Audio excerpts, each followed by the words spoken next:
So let's come to the topic of the day. This is why you are losing money. So if you are not losing money, then maybe this video is not for you.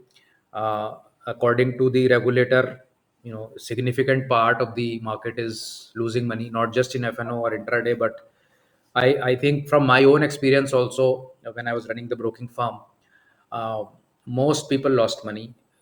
It's just that they kept adding more money to it, so they never realized net that they are either losing money or they are underperforming the indices even in the long term, because they remembered only their big wins and the returns out of that. So one of my sort of asks from anybody who meets me for in terms of market context is that, do you actually know what returns you have generated from the market in 5, 10, 15 years that you've been in the market? And most of the time, I mean, people may not be as smart as you, but most of the time people don't know that number. They feel that they're doing better than the market, but a lot of times they're not. And that's because they have never tracked when they got in the money, at what stages did they take out the money, in where all have they invested, what is the situation today, what is the XIRR on those investments. So that effort is only possible either you are buying mutual funds and the mutual fund app is going to tell you this is your XIRR, then that's fine. But there are so many other places where you put your money through, and this is one of the sort of ways in which you are losing money where you don't even know. But we are not going to talk about this. We're going to talk about more behavioral orientation here. So there's one very nice quote that an average strategy executed perfectly beats a brilliant strategy executed poorly. It's a very, very nice quote. You don't need a brilliant strategy. You only need an average strategy, but you need to execute it brilliantly. So in context, when I see, let's say, even Warren Buffett story, I think the strategy is not so brilliant. The fact that he stays at it, he started very early. He got lucky in terms of uh, the longevity of life that he's got, and he did not change his strategy from time to time, and he allowed compounding over a period of time to go through. So all that had nothing to do with the strategy as such. Like a lot of people say that if you remove Apple from his portfolio, the overall strategy probably has not even beaten the S&P 500, for instance. So, but not to take away from his brilliance.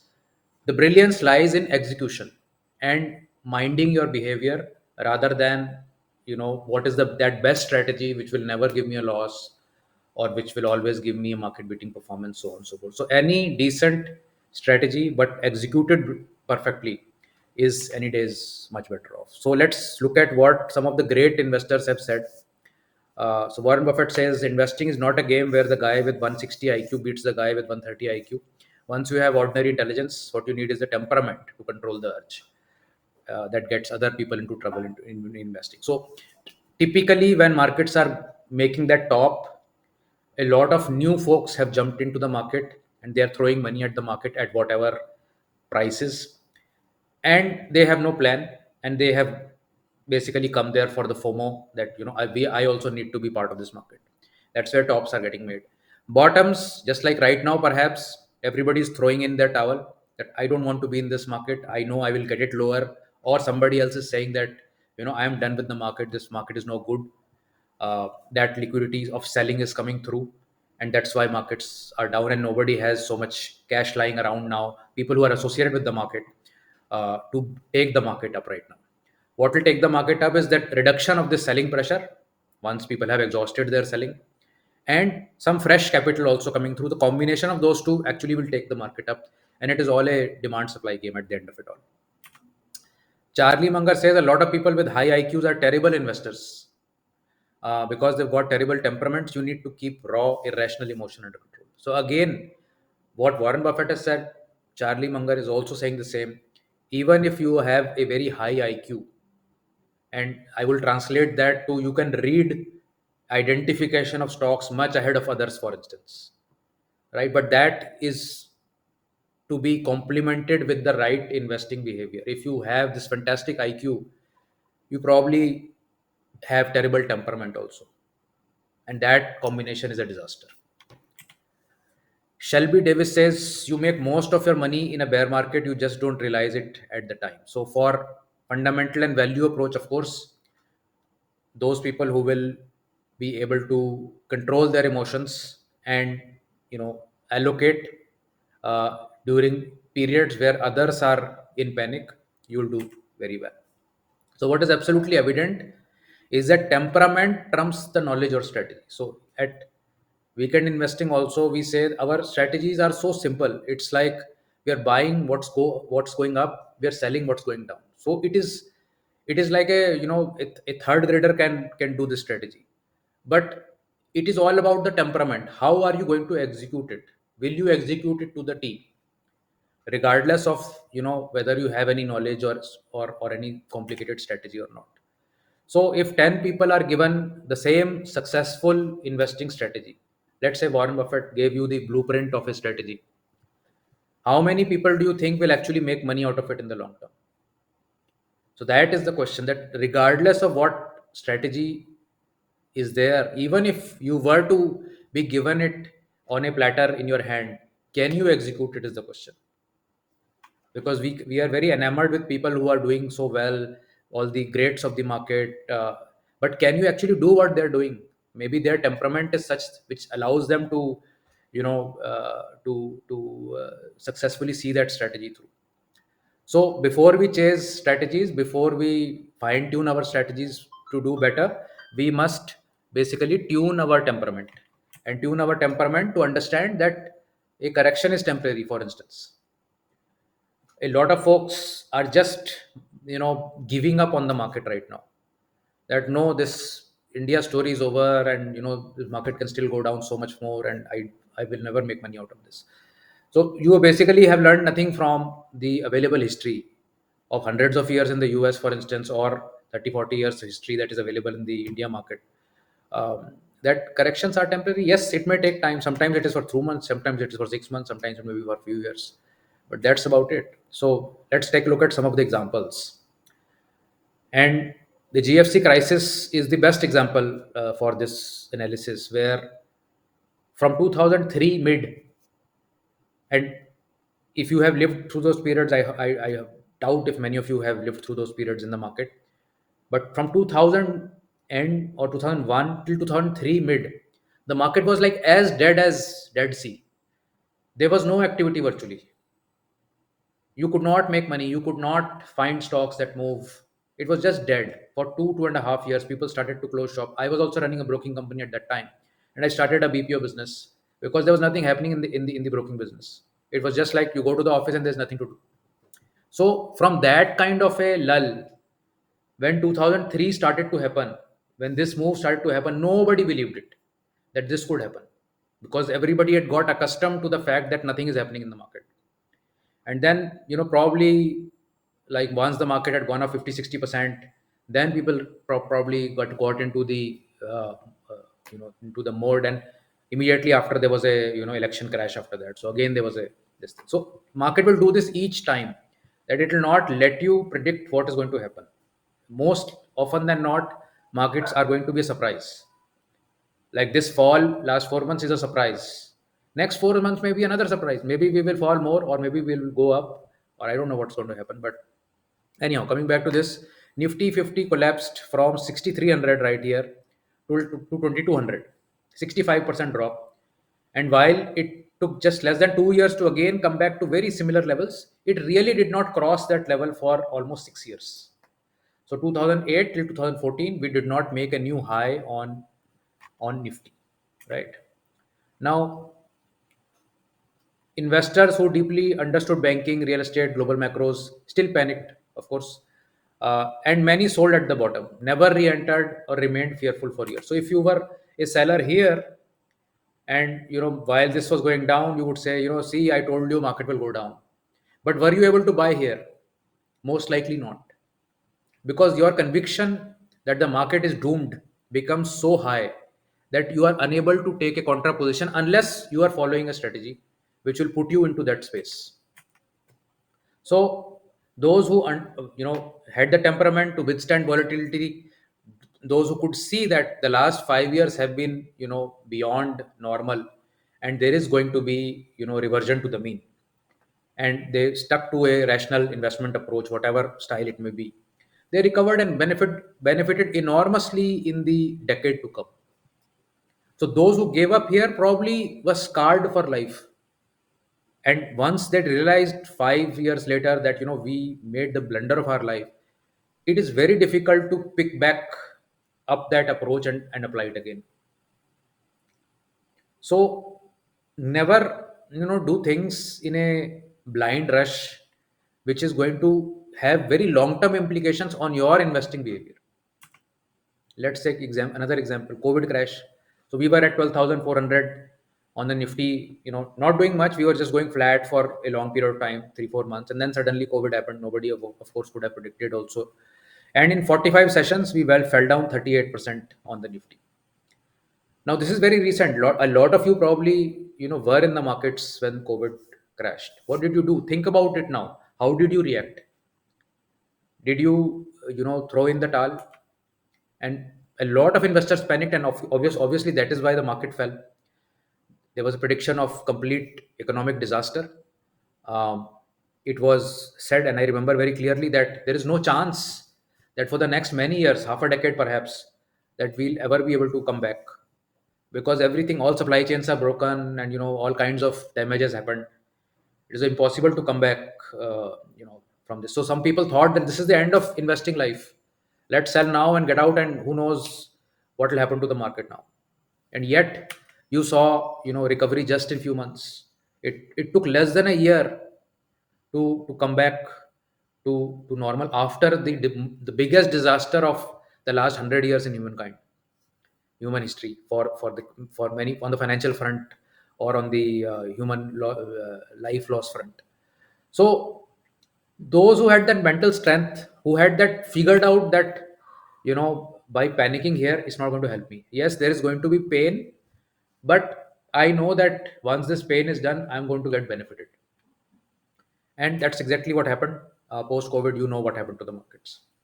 So temperament to not chase the hype and instead remain committed to your approach is very, very important. The next phase, we saw a IPO frenzy, 2021 to 2022 mainly.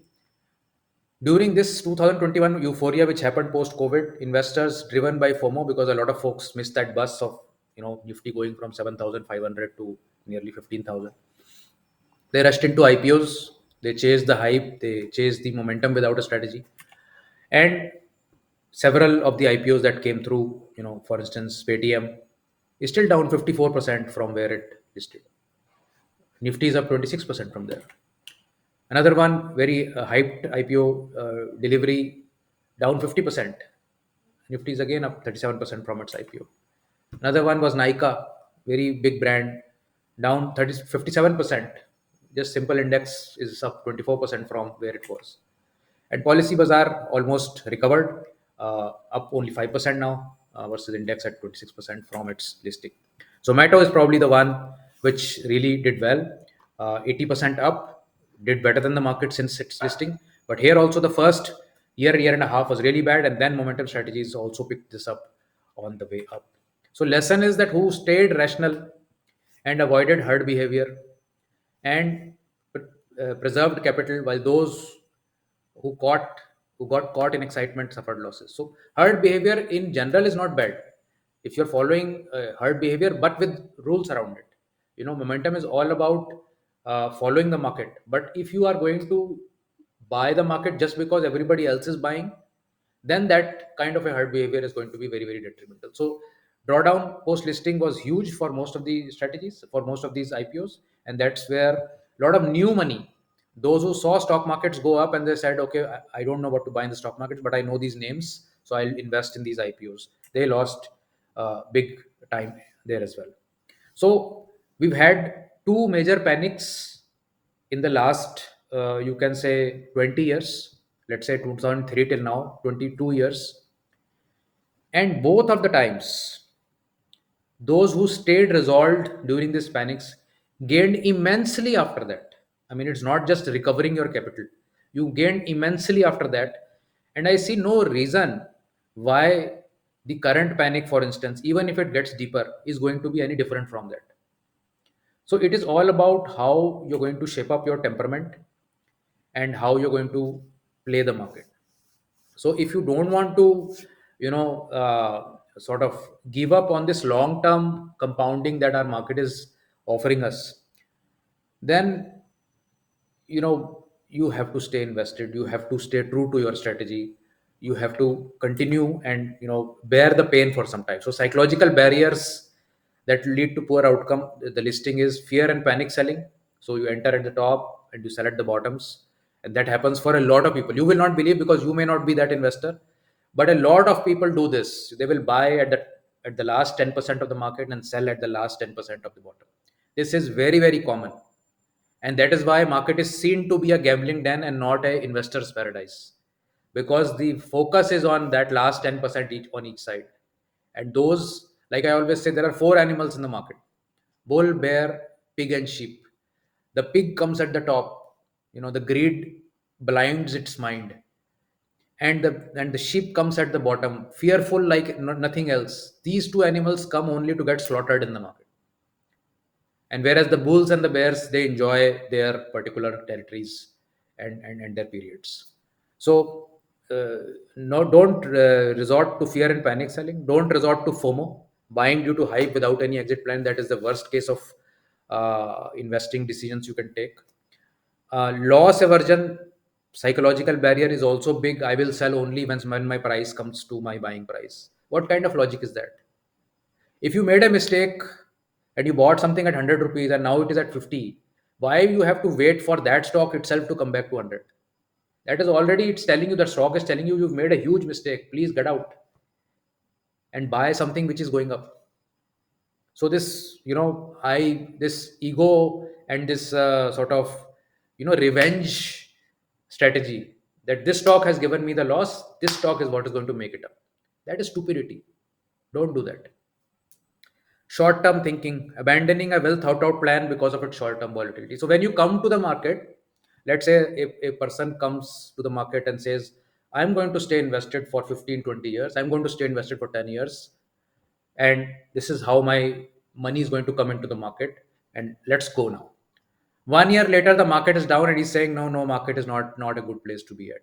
You started out with a 10-year plan, and now this volatility which you knew market has, because you've seen some historical charts, you've seen 2008 chart at least, if not lived through that, which went down 72%. If you know Nifty can go down 72%, then it can happen again also. Next time it may go down 90%, who knows? Right? So you cannot change your approach just because some 10-15% fall has happened in the market. That is just being silly, actually. So don't get trapped in this, the typical chakravyuh of, you know this greed, enthusiasm, then greed, delusion, then denial, then fear. You've seen this chart, right? So don't fall into this trap. This is what will keep happening. You have to play to get some parts out of here, and try to play safety on this part, and then get in again on the upside. We want to be participating in the entire market. You cannot really say that I'll participate only when this is happening. And this is something that, unless you have a strategy for that, unless you have a way and mechanism of keeping you in cash. So like, some strategies may go to cash, or some strategies may try to go towards more defensive stocks. All that is fine, but just to sort of uh, go in, go out of the market, and especially once your capital will become larger, it will become more and more difficult, right? Because when you're starting out, your capital is small, you can still do this. I've come into the market and now I'm getting out next month, I'm still coming in, so on and so forth. So markets are, let's consolidate this. Markets are currently in correction phase. Past history has shown us that every time market corrects, there is a fantastic future ahead of us. So why we should not assume that once this correction gets over, wherever it does, maybe it has already bottomed, maybe it will be 21,000, maybe it will be 20,000, maybe it will be 18,000. Whenever it will bottom, there is a fantastic future ahead of that market for long periods of time. That opportunity is going to be there. Don't run away from the market and give up that opportunity. Yes, today whatever pain is happening, we should try to reduce it based on our strategy, but live through this pain, because this pain is part of the market strategy.